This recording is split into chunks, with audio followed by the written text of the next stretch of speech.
নবীন বাবু তবু অনীতি চলিব নাই, নবীন বাবু তবু হিন্দু রাজনীতি চলিব নাই। आगे जड़े महान व्यक्तित्व महान प्रतिष्ठाता महान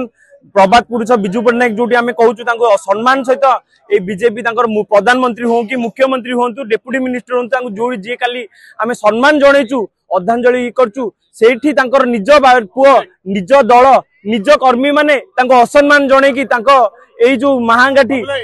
मुंड भांगी मुंड काटी एते असम्मान एते ये कथा जे एटा बिजु जनता दल तार किछि बाट नहीं हाथ टेकी दी जेमती तमिल सरकार हाथ में निजे निजे पुओ को बिक्री निजे नवीन पट्टनायक बिक्री होते निज कर्मी की निज दल को बिक्री कर देते से भाई एत छोट राजनीति कर पछे ना देखु जी यही लोक प्रताप जेना को निजे मिठा खुआउछन्ती सेही सीसीटीवी रे सेही आईची जे बिजु पट्टनायक महांगाटी बिजु पट्टनायक मूर्ति भांगी आउ एते छोट लोक एते छोट काम करिकी दल को बिक्री करवा कौन सहज आम चुप बसबू नहीं जोटी निज पुओ निज बापार स्वप्न पूरण कर निजे आम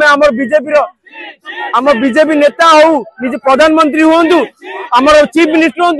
बिजु पट्टनायक प्रभात पुरुषंकर स्वप्न जमीते ओडिशा पूरण हम आगु को जमीते आम आगु जदि एते छोट तलू पड़े आगु आम कार्यानुष्ठान नबू आदि एते छोट प्रमाणित करके बीजेपी को दोषारोप कर ठीक हेनी आम भी राजा रास्ता को आगु ओह्लैया प्रस्तुत अच्छु।